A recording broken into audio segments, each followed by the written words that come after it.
the salespeople go out and have their biggest sales month ever after Deaton's speech, but I felt my entire life change from it.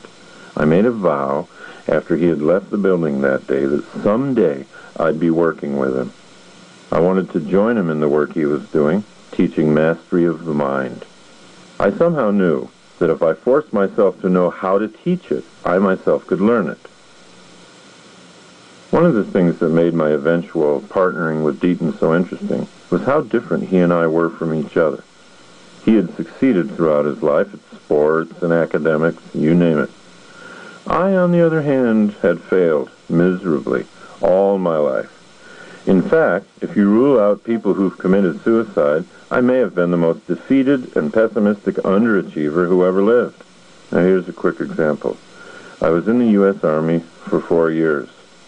When I got out, I was a private.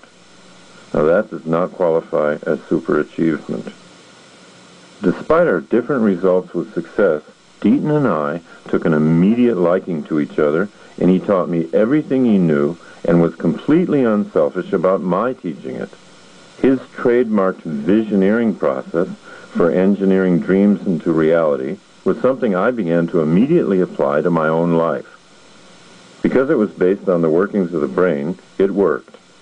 There was no emotional pump in it. It was a cold-blooded course on how to get your mind and brain to interact in such a way that your visions for your own future became reality. It was clear and it was effective. Using Deaton's system, I started setting and achieving goals at an amazing pace. My whole life turned around. Instead of using my brain all day to picture what I feared and dreaded, he taught me to use it to picture what I wanted. My audiences, too, when I began speaking, began to identify with me. When I spoke of my former life, they could see the truth in it. It wasn't hard for them to verify what a loser I'd been.